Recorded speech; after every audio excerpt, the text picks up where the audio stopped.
at paragraph 73, you reference receiving information also from the National Commissioner and from the National Commissioner and Lieutenant General Khumalo about a potentially corrupt That's correct. prosecutor. Yeah. So, Honorable Chair, I received information from the National Commissioner and General Khumalo about a particular member of the prosecuting authority who was involved in organized criminality. I am not going to mention the name of that prosecutor in this House. The matter is under investigation. I immediately, upon receiving that information, I made a formal referral of the matter to the IDAC to investigate the matter. And that's the one direct evidence, bit of evidence or information, I should say, because I did ask the National Commissioner and General Khumalo. I met with them and I said to them, please, we need more evidence so that we can look into this matter, because it's unacceptable and untenable that any member of the prosecuting authority is involved with organized criminality. That there should be a fair process, and I've said this to prosecutors. There must be a fair process, and if you're found to be compromised, you will be kicked out of the NPA. We serve the people and we fight crime. We cannot be criminals ourselves. But what's the status of this particular prosecutor, given these serious allegations coming from high-ranking I don't...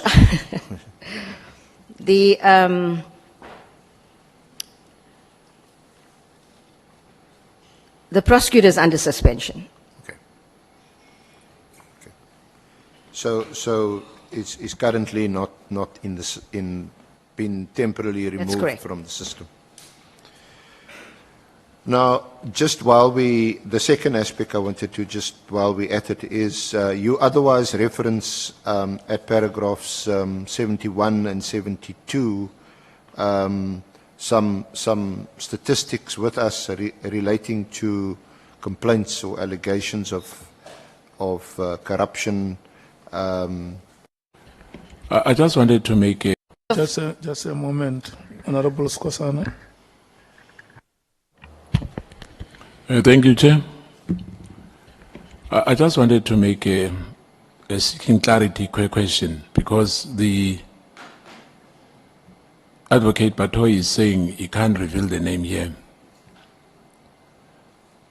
But if it's the same person who was mentioned in the media, why not revealing it here? Because in the media, if as members here of the committee, and the South African, some people knows exactly what we are talking about, who's that person we are talking about, why are we hiding it here? Thank you, Chair.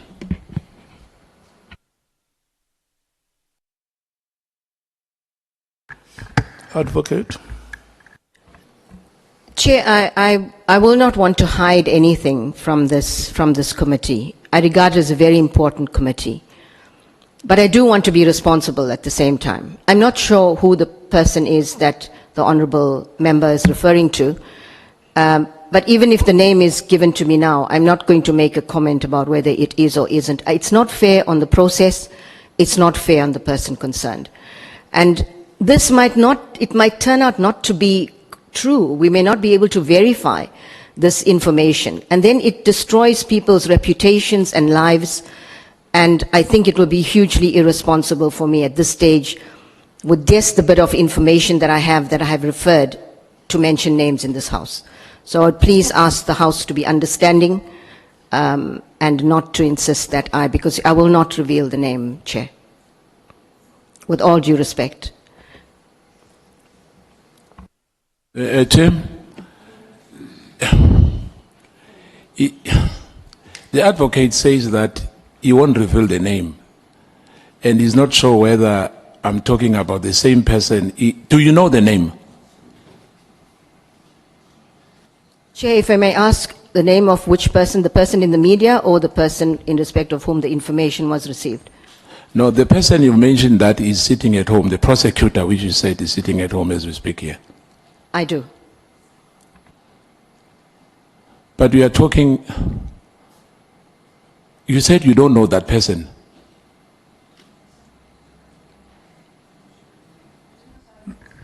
No.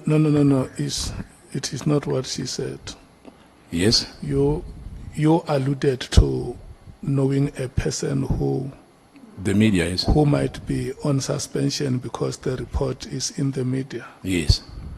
And what we may have to check with her is whether the report that you have seen in the media and the report that she gives here are one and the same report or are two different reports. Yes.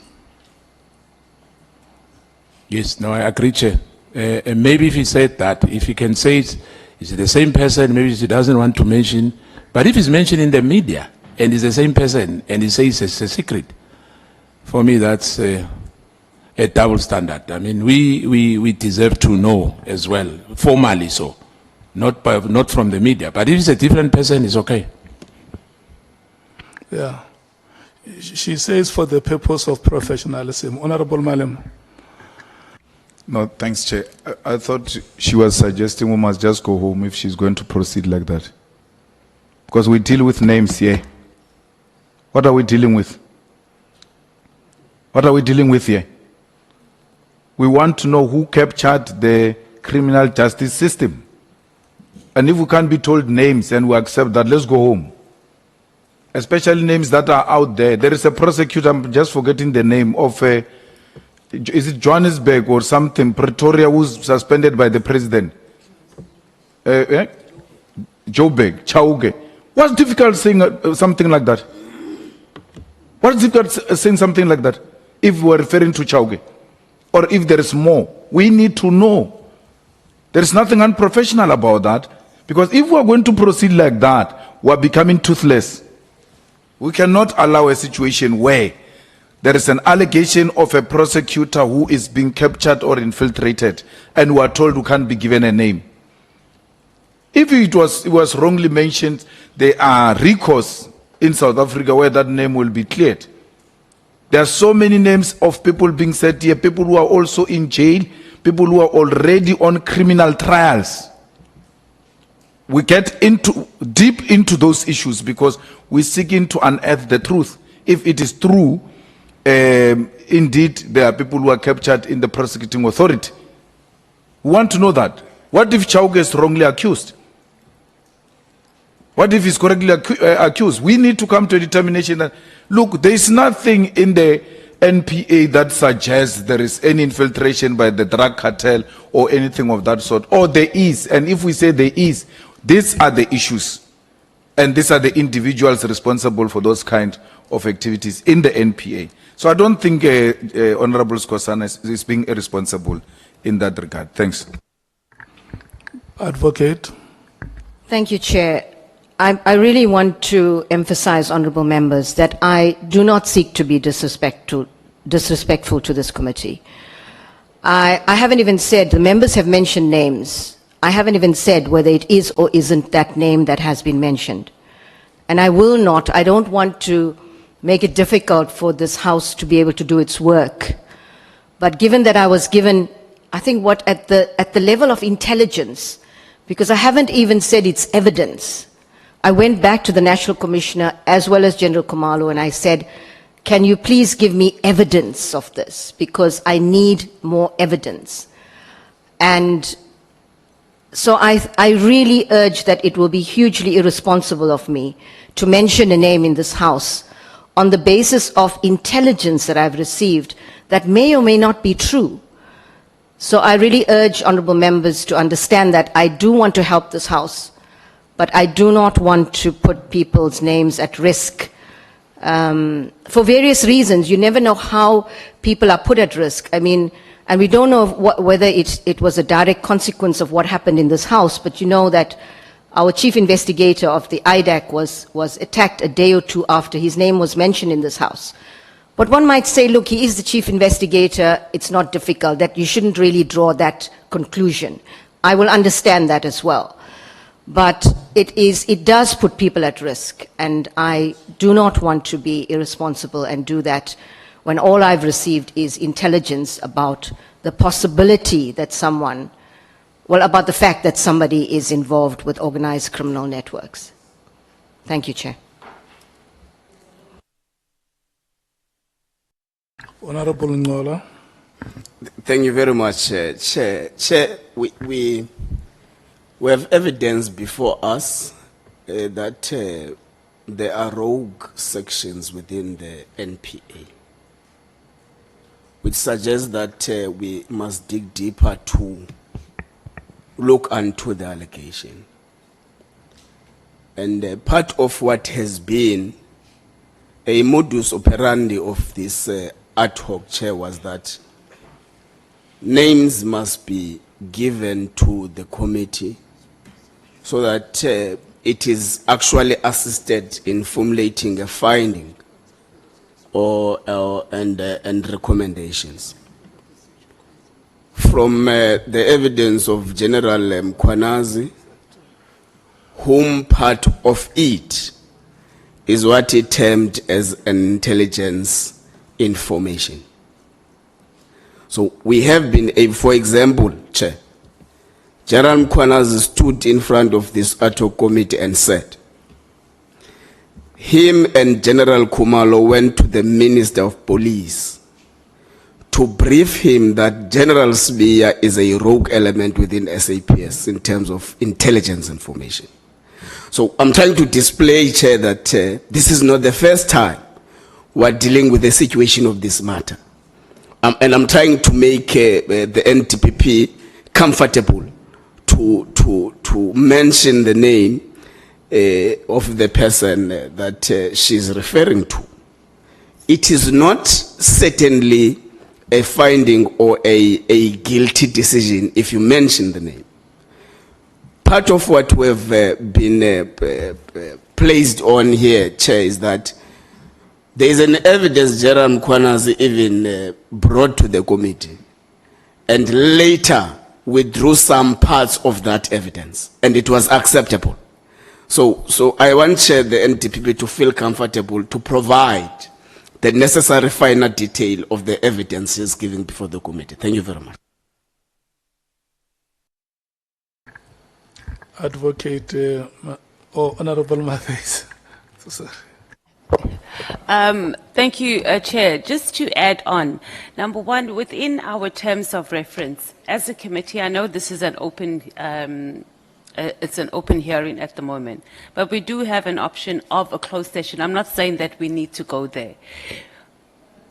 We cannot have, we are wasting our time if we are not getting names. We're also going to leave, and when we go through our deliberations, we are going to say our National Director of Public Prosecutor gave testimony, but we have no proof. Because this thing of having classified intelligence reports is something that is so old that we've heard. I mean, if we go back, even in the history of Parliament, so many decisions have been made on intelligence or classified intelligence reports that we've never seen, we don't know. So we need to make a decision on if this thing is like that high profile, do we take it into a closed session? But I don't think it is that serious, Advocate. On a very serious note, there are many people that have come, they've been cleared and they've cleared their names, but we are definitely wasting our time if we are going to be protecting individuals who, number one, have already, you've said they've been suspended. That means there has been action that has been taken, and I don't think our citizenry is that stupid or not to be able to put it in context that this is still under investigation and they're currently being suspended. We're also undermining the intelligence both of this committee and South Africans at large. Thank you. Honorable James. Thank you, Chair. Advocate, you've just mentioned that you don't trust crime intelligence. Am I right? Earlier on, you've said that you don't trust crime intelligence, and now we are expected as South Africans and as this committee to trust crime intelligence. The purpose of this ad hoc committee is basically for show and tell. We want those names, and I don't think we're going to be okay today with leaving here, because everyone else's names, and I don't want to repeat what my colleague has just said, we've mentioned names of all other people that's implicated in this, and the words that were used was allegedly involved. I'm not sure why we can't do the same here today. Advocate Batohi. Thank you, Chair. Firstly, I want to make a correction. I didn't say I don't trust crime intelligence. I said there were people across the system that we couldn't trust. We don't know who to trust. Actually, not specific people that we don't trust. The way I said it is, I said you don't know who to trust. So, just to clarify that. Chair, I hear what the committee members are saying. It has always been the position that when we are investigating, we do not give names of anyone that is the subject of an investigation. From the NPA, we only mention the name of a person in any media report or publicly after the person has appeared in court. That is the only time we mention. We do not even mention that people are the subjects of investigation. Names are never mentioned by the NPA generally. That is our policy, and that is to protect people. I don't want to protect criminals, of course, but you know, we live in a constitutional democracy, and we must protect the rights of people, even if you are the subject of an investigation. And I hear what the honourable members are saying about the fact that other names have been mentioned by other people that have appeared before the committee. I don't know whether that's right or wrong, but I know the committee wants to do its work and wants to get to the bottom of this. Maybe the idea of a closed session is not such a bad one, because it is at the level of intelligence, and I think it will be hugely irresponsible of me to mention the name of a person. You know, it's easier said than done. We can sit here and say, you know, there have been allegations and people have been cleared, but these things destroy people's lives. And as prosecutors, we have a lot of power to make these decisions that affect people's lives in a very real way. And I've always implored upon prosecutors to please take your responsibility seriously. The impact of our decisions impact people's lives. So we must make the right decisions and make sure we have the evidence when we make a decision to prosecute. But that is taking it to another level. At this level where we are here, when we make a decision to prosecute, we have a lot of evidence already. Here I'm in a situation where all I have is the flimsiest bit of intelligence with a name that may or may not be true. And I still urge and I ask the committee to respect that. I cannot say it in an open platform where the many people of South Africa are listening. And I want the people of South Africa to understand that I don't mean to be disrespectful to you at all. And this committee. I really want to be responsible and not destroy even a single life. It's one too many. So I unfortunately cannot say it in this open platform, Chair. I want you to help us here. Because you give us a report here that the official is on suspension. Is that correct? That's correct, Chair. And then this suspension, who effected the suspension? Chair, if I give details about this, it could reveal the identity of a person, and it becomes if you say enough about something that actually reveals the identity, it's the same as saying a name. So I really want to urge that I can say things in a closed session, as I said. Yeah, I'm happy to consider that. I hear what you are saying, Advocate. You know, if you start investigations, because you want to discover certain things, you can say now, because we are still at a stage where we are investigating, we may not want to jeopardize the process. But if you investigate and reach a stage where you make a decision to say, Lakhanyan, we now come to a point where we suspend you, you are acting in public office, isn't it? Chair, for the sake of clarity, I didn't say the person was suspended for this issue. But the person is on suspension. Yes, that is exactly what I'm saying, that if you act in public office, any decision that is taken by, it's an administrative act, isn't it? And for sure you should be able to explain that decision, unless you were to say to us, like, you know, when we administered oath here, the law says you are expected to answer any question fully and satisfactorily, and failure to do so, you may be committing an offense. And if there was a law that prevents you to do that, maybe it will be advisable to you to say, I'm mindful of the oath that I've taken, but there is this law that prevents me. Because when you act in public office, the other arm of that action is accountability. You should be able to account on the decisions that you have taken, especially that, I mean, the suspension of a person or removal of a person from office is in public interest. I mean, the public wants to know why this person is no longer in office. How has it happened? Is this decision arbitrary or is it justified? If you understand what I'm saying, it's not like you are still investigating. A decision has already been taken to suspend the person. So what is it that makes it difficult to you, advocate, to say the person who is suspended is Soviet Lakhanyan? Chair, I said that the person is not suspended for these allegations.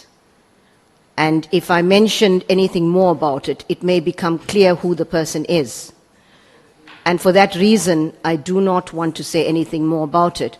Chair, I would think that the Constitution actually requires me to act fairly when we take decisions. And this, in my view, is being fair to someone who may or may not be implicated in organized criminality. But of course, the matter is under investigation. Those allegations have been referred and they are being investigated.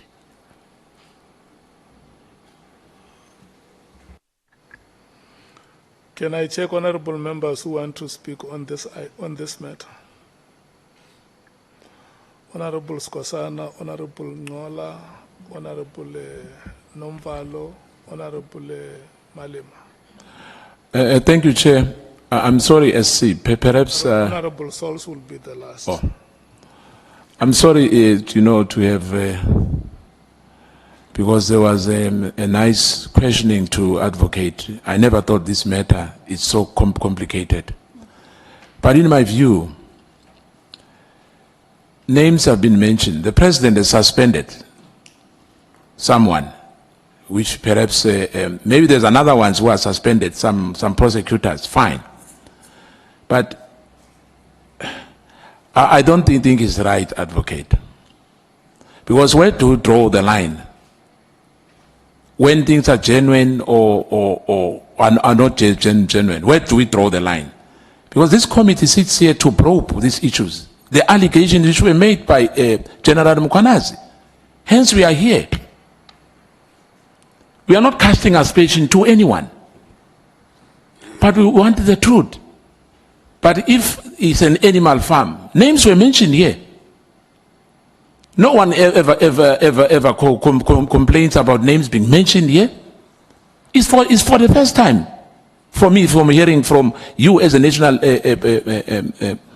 director of public prosecution. When you talk about people's life being destroyed, I can tell you, don't go there.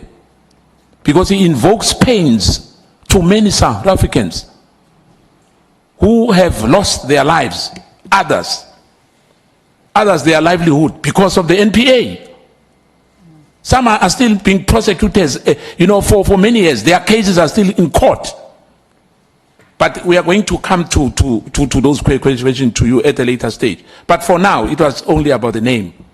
Because the media has made those names. But we don't want to rely on the media because we are here. We don't want to have the merits of the case. I don't want to debate the question. I want to hear you. What are you saying on this matter? I'm sticking to my question, my earlier question. Thank you, Chair. That the name must be revealed. Thank you.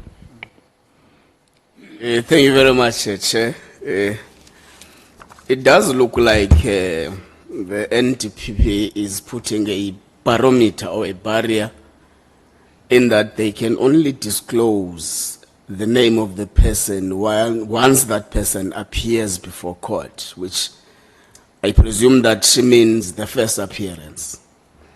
Chair, given the fact that we have agreed to seek for an extension as the ad hoc committee, I think for progress' sake, let's say we will require the NTPP or anyone who will be at the helm of NPA before we consolidate the report to submit a written report in specifically on that particular aspect. So that we proceed for now, but the committee must not be disadvantaged in collating necessary evidence so that that particular evidence informs what the committee finds in its findings and recommendations. So I propose, Chair, that before the committee does its winding up report, that evidence must have been sent through a written report to the committee. Thank you very much. No, thank you very much, Chair. No, Chair, we just want to make a clear statement that if the NTPP continues to refuse to reveal a name, it means she is not cooperating to an investigation. Because here we're not doing oversight. This is not a justice committee being chaired by Honorable Ngola, where you give annual reports. We're doing an investigation, and names have been tabled before this committee. Names of people who have not even been charged. Just names of people who do not appear before any disciplinary committee. So it means you don't have confidence in this committee. Two, you are undermining our intelligence. What adverse impact is it going to have if you tell us that a person is so and so?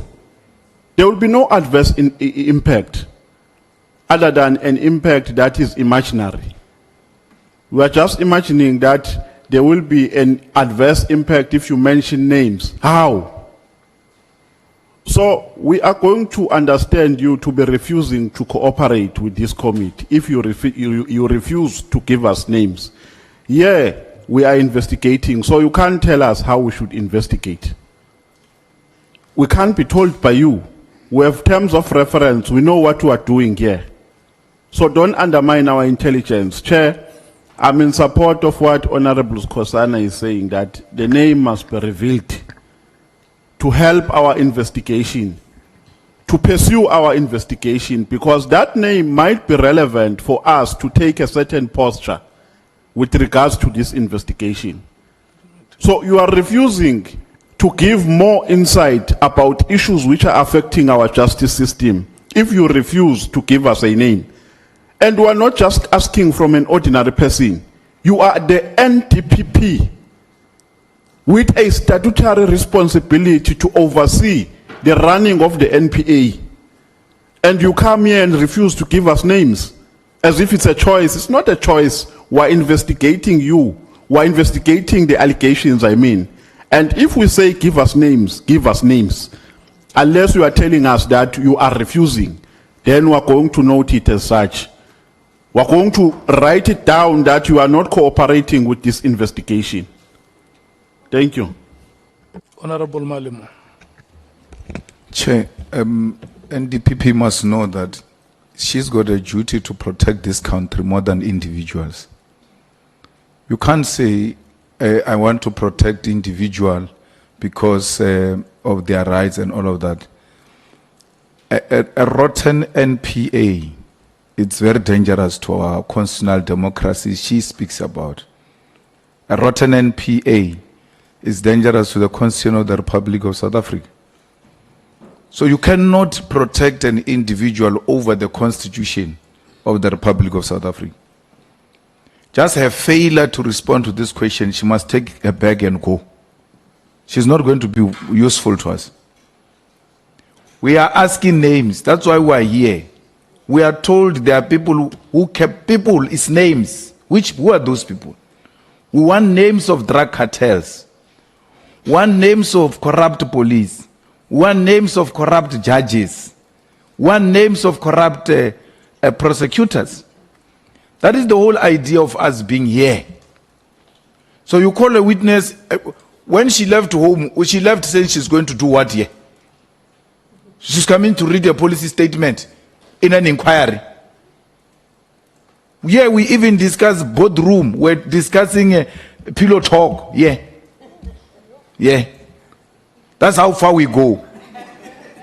Now we're being told no, just a name. We can't be given a name of a prosecutor who's suspended. I know that there is a prosecutor called Chauke in Gauteng who's put on a special leave or suspended by the President of the Republic of South Africa. It is the President who communicated that publicly. What is so difficult for an NDPP to refer to such a case and say, for instance, we've got this case that is on, but I can't give details. This is what it involves. A lot of people came here and said so. This is a public information. But to come and say, I won't give you names, even on matters that are public, that is having taken a conscious decision that I'm not going to cooperate with them and I'm going to show them that they can't do anything. She's completely undermining us.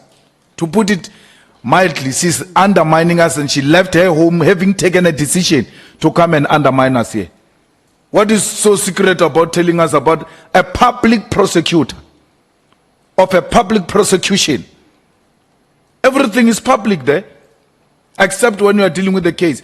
He says, I will give you a name when a person appears in court.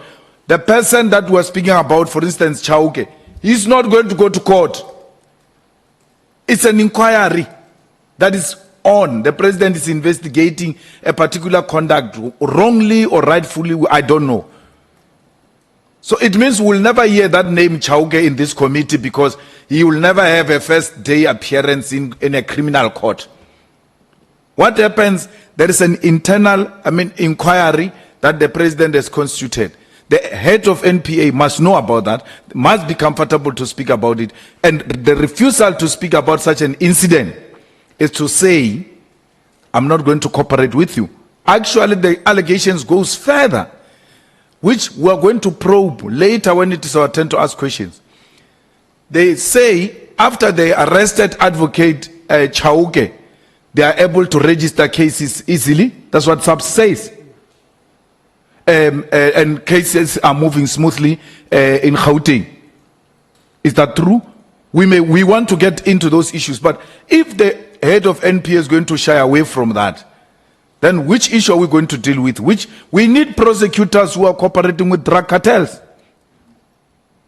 Thank you, Honorable Malema. Honorable Sauls.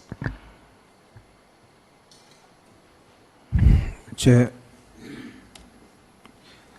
indeed, advocate is required to give us names. It is true. However, it is not true that names has been given in this committee. We still don't know the names of 3 out of the big 5. Why?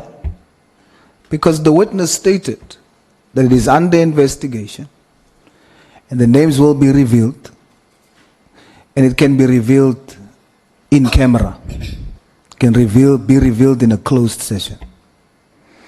So we must be honest about this. that it is true that advocate must give us the names. But the question is not must you give us the names or not. You must give us the names or name. But the question is how? Which platform? What is the requirement for you to give it in closed session? If we go by what has happened in the past in this committee, the statement was, I cannot reveal in public the names of the other 3 of the big 5, even though the committee wants to know, and that's what we are investigating. It's because it's still under investigation. You testified, advocate, that the person you are referring to is suspended, but the suspension is not connected to the allegations that you are referring to. In other words, whatever you are referring to is still under investigation. And it is for that reason that you don't want to publicly reveal the name, if I understand you correctly. This then satisfies the same requirements that was put forward before. Where I will disagree with you, advocate, is if we say to you, you must reveal the name, but you must reveal it to us in closed session because it is still under investigation, and you refuse at that point, then I will disagree with you. Because that would be you intentionally hampering us from doing our work. But if you are willing to reveal the name in closed session, that would be in line with our terms of reference. So, Chair, I support the position that the advocate must reveal the name. But if the advocate opts to do so in closed session, that is in line with our terms of reference, and she should be allowed to do that. Thank you, Chair. Advocate Breitenbach. Thank you, Chair. Chair, I understand the need for the members to hear the names, and we all need to hear them. Advocate Batohi has made it quite clear that the person she is referring to has not necessarily been suspended for the facts that we are now talking about. And she doesn't have control over the investigation, and the other agencies that are involved in, obviously involved in such an investigation. And so for her to sit here and publicly name people could not only undermine the investigation, but it could also undermine other agencies who are busy with important work. And so I would agree that she must be fully open and honest with this committee, but not in an open forum. And for the sake of progress, I think we should move on with everything else and then deal with this issue at the end, and in a closed forum. Thank you, Chair. Honorable Sangwan. Yeah, thank you, Chair. No, I think I've generally been covered by all the members who spoke, and align myself with the recommendation on the closed session. Chair, because we were discussing this matter and we don't need an answer now, I can wait until we're questioning. But I'm hoping that Advocate Batohi is also going to give us the reasons why she recommended to the President that Advocate Chauke be suspended. I would appreciate that we get that. Thank you, Chair. Pangazit. Thank you, Honorable Chairperson. One, I actually wanted also to align myself with the shall I call the demand by this committee for the name to be actually mentioned. However, I do want to support Honorable Ngola in the proposal that he made, namely that perhaps at the end of this process, the NPA, whether it would still be Advocate Batohi or the new one, be able to actually supply us with the information related to the matter that we are dealing with right now, including the name. But I also am not comfortable if the advocate simply refuses to give the name, because names have actually been mentioned here. And Mkhwanazi did not actually beat about the bush in saying categorically that within the NPA, there are elements that have actually compromised the operations of the criminal justice system. So we cannot be overprotective of individuals, because we might be protecting the very element that we need to know about and deal with. Thank you. Yes, sir. Thank you. Thank you, Chair. I was going to propose just a short adjournment for Advocate Batohi to confirm with Council to consider making the disclosure in camera. Thank you. No, I will grant you that time during the break, because I think we should go ahead with the work of the committee. Advocate, I think you hear the sentiment of the committee, that the committee, one of its terms of reference, which we read to you this morning, is that it is also investigating alleged corrupt relationship between officials in public institutions in the criminal justice system and members of the public. And if we are going to successfully do that work and report to Parliament, but also when I carefully listened to you when you made your opening statement, you say this ad hoc committee and the commission, the work that they do provide an opportunity for Parliament to make necessary interventions in the strengthening of the law that we have.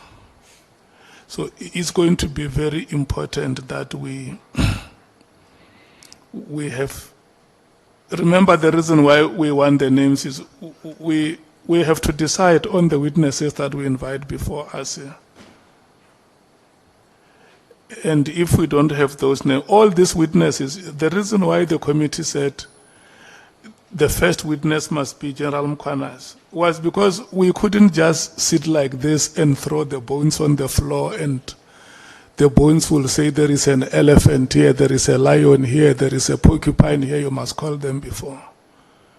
General Mkhwanazi came here and named institutions and mentioned names of officials, and we were able to make decisions on who we must invite, who must be a key witness, who is secondary witness, and the order in which those witnesses must appear before the committee.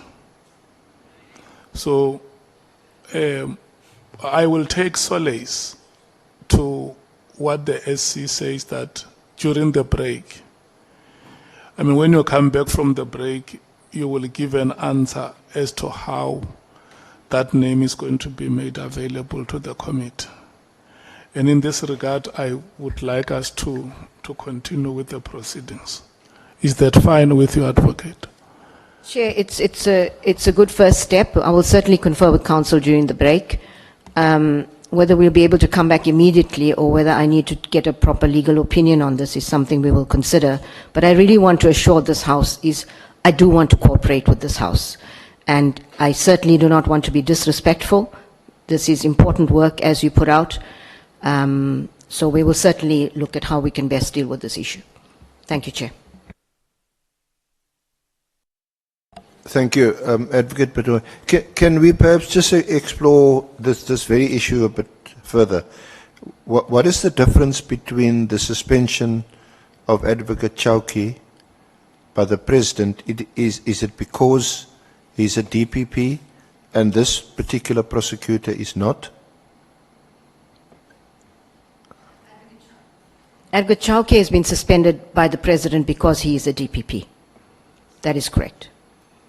So the suspension in this case would it have been effected by you?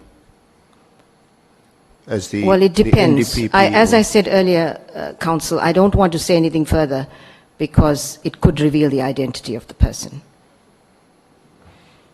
Yeah, I'm just trying to explore what the reasons might be. I can understand from a reputational point of view that someone's name was still being accused not be disclosed.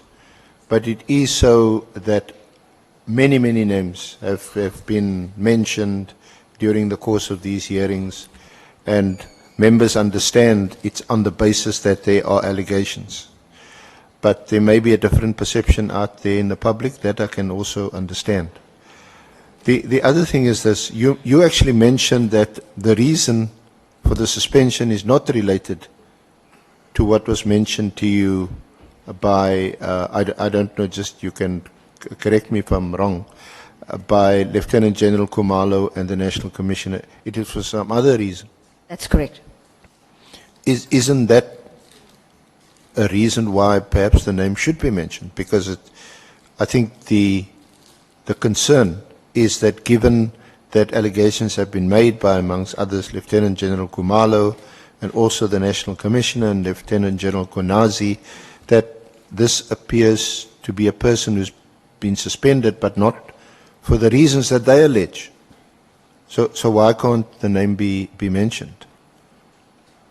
For the same reasons that I mentioned earlier. And I'm not sure if you want me to repeat those. No, that's fine.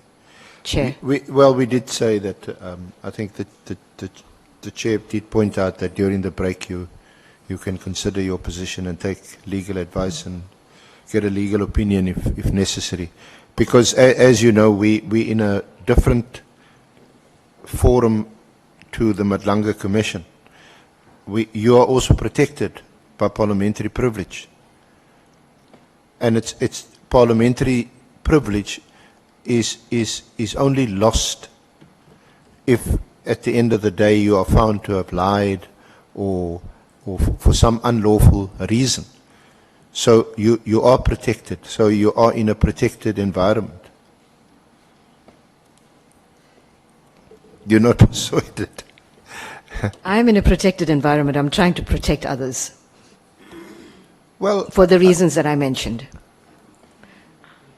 I think that person will understand that you have to make the disclosure because of parliamentary privilege that protects you, and now there is a request, strong request, from the committee that the name be disclosed. Chair asked that I be permitted to seek legal advice on this matter and come back to the committee, but I assure the committee again that we do want to cooperate. I do want to cooperate fully. Yeah. I think that's why the chairperson had, like with other witnesses, read out the oath and even before that explained what this committee is all about. Okay, if I'm just, I think we were going on to the statistics that you mentioned at paragraphs 71 and 72. This is all in relation to misconduct cases in the period from 2019 until March 2025. You want to discuss that briefly? 71 and 72? Yes, so in terms of the NPA Act, there is a provision that allows for the creation of such an office to deal with issues relating to integrity. There was an integrity management unit in the NPA. But that was not in terms of the Act. We've now, in terms of the Act, set up the Office for Ethics and Accountability. And it's responsible for handling or investigating any complaints relating to improper conduct on the part of a member of the NPA. But not just reactively, it is also responsible for promoting a culture of ethics and accountability within the institution. So there is a proactive part to the functions of the OEA as well as a reactive part to it. And so we've, the Office of Ethics and Accountability, and as we say, its precursor, the Integrity Management Unit, has received 58 complaints which relate to allegations of corruption from 2019 to 2025. 31 were closed as unsubstantiated, 16 referred to labor relations, and 7 were classified as representations linked to particular cases, which means there's another process to be followed and not a disciplinary process, and 4 are investigation. Of the 11 matters that were concluded, 8 employees were dismissed, 2 resigned, and 1 was found not guilty. But the Office of Ethics and Accountability is really a very important development in terms of trying to inculcate a culture of ethics and accountability in the National Prosecuting Authority, and making it clear that to prosecutors, that we serve only the people of this country. We are the people's lawyers, and we pride ourselves on being just that. And that we serve only the people of this country. We should act, as the Act says, without fear, favor, or prejudice. And this, the Constitution and the NPA Act.